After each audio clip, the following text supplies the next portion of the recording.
Kakinada rural మండలం ఇంద్రపాలెం లాకుల వద్ద పూడికతీత పనులను రూరల్ శాసనసభ్యులు పంతం నానాజీ కూటమి నాయకులతో కలిసి కొబ్బరికాయ కొట్టి ప్రారంభించారు. ఈ సందర్భంగా ఆయన మాట్లాడుతూ, గత ప్రభుత్వంలో పూర్తిగా వదిలేసిన ఇరిగేషన్ కాలువ పూడికతీత పనులను కూటమి ప్రభుత్వం అధికారంలోకి వచ్చిన వెంటనే పెద్ద ఎత్తున చేపట్టడం జరిగిందన్నారు. ఇందులో భాగంగా ఇంద్రపాలెం లాకుల వద్ద నుండి సామర్లకోట కెనాల్లో పూడిక తీసే పనులను ప్రారంభించామన్నారు. సుమారు 40 లక్షల వ్యయంతో సామర్లకోట మండలం వెంకటరాయకృష్ణపురం వరకు ఈ పనులు కొనసాగుతాయన్నారు.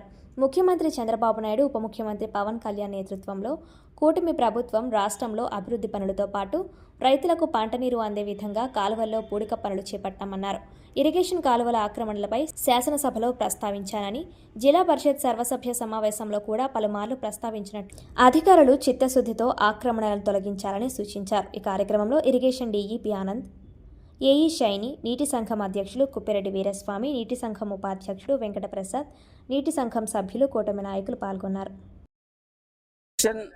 And irrigation system perfectness regulation system కింద పెట్టి ఈవేళ 52.5 కిలోమీటర్స్ దగ్గర నుంచి 59.740 కాకినాడ డిస్ట్రిక్ట్ సామర్లకోట కెనాల్ మీద ఈవేళ 40 లక్షల వ్యయంతో గత 12 నుంచి 15 సంవత్సరాల నుంచి పిడికిడి మట్టి కూడా తీసిన పాపానికి ఎవరు పోలేదు. మన కలెక్టర్ గారు, కొత్త కలెక్టర్ గారు వచ్చినట్టే కొంచెం క్లీనింగ్ చేయడం జరిగింది తప్ప ఎప్పుడూ 12-15 సంవత్సరాల నుంచి మట్టి కూడా తెలియదు. దీని మీద 40 లక్షలు పెట్టి తీసి రేపూరు, అలాగే గంగనాపల్లి, సీటిగదిరిపాలెం ప్రాంతాల్లో వ్యవసాయానికి నీరు ఇవ్వడానికి, అలాగే దీన్ని బ్యూటిఫికేషన్ నిమిత్తం కూడా గౌరవ మంత్రి గారు నడవడం జరిగింది. ఆయన స్పందించారు. అది కూడా త్వరలో పెట్టబోతాం.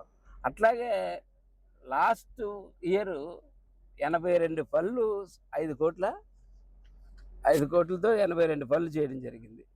4.44 కోట్లతోటి 82 పనులు చేసి ఏ ఎకరానికి కూడా తేడా ఆరకుండా మడి, అలాగే డ్రైనేజ్లో కూడా చేసి ఏ ఎకరం కూడా ముప్పుకు గురవ్వకుండా ఈ పేటకి కూటమి ప్రభుత్వం వచ్చి 4 పంటలు చేసాం. 4 పంటల్లో కూడా ఒక్క చోట తేడా ఆరడం లేదు, ఒక్క చోట ముప్పు గురవడం లేదు.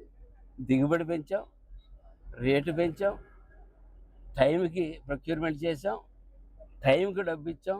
24 గంటల నుంచి 48 గంటల్లో డబ్బు ఇచ్చాం. రైతు పక్షపాతి కూటమిగా నాదెండ్ల మనోహర్ గారు సివిల్ సప్లైస్ మంత్రిగా, అలాగే అచ్చెన్నాయుడు గారు వ్యవసాయ శాఖ మంత్రిగా, ఇద్దరు కోఆర్డినేషన్ తోటి రైతుకు వెళ్ళి చేస్తాం. ఇరిగేషన్ మినిస్టర్ గారు అడుగడుగు దీనికి సహాయం చేస్తూ ఉన్నారు.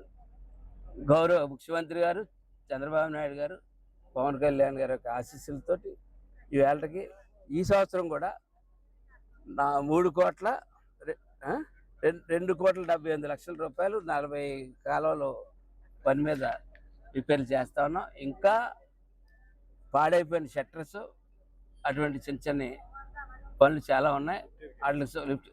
అలాగే లిఫ్ట్ ఇరిగేషన్ కొంగోడు పని ఎప్పటి నుంచో ఆగిపోయింది. నిన్నే సిమెంట్ దింపాం, పని మొదలెట్టబోతా ఉన్నాం. అట్లాగే గొర్రెపూడి లిఫ్ట్ ఇరిగేషన్కి 2 కొత్త ట్రాన్స్ఫార్మర్లు వేసి 1500 ఎకరాల పంటకి ఆయకట్టు నీరుకి మేము అండగా నిలబడ్డాం. అట్లాగే ఇప్పుడు ఈ గొర్రెపూడి లిఫ్ట్ ఇరిగేషన్కి దాని నిమిత్తం స్లోయిస్గా దాని నిమిత్తం లిఫ్ట్ ఇరిగేషన్ నిమిత్తం పనులు కాంట్రాక్టర్ అప్పుడు వదిలేసి వెళ్ళిపోతే అతను మళ్ళా లిఫ్ట్ ఇరిగేషన్ చైర్మన్ లీలాకృష్ణ గారు వెళ్ళి పట్టుకుని ఆ వర్క్ ఆయనకి తిరిగి శాంక్షన్ చేయించి ఆ వర్క్ స్టార్ట్ చేయబోతాను. ప్రతిదీ టైం బాండ్. ఈ పంటకి మొదలెట్టినటువంటి పని వచ్చే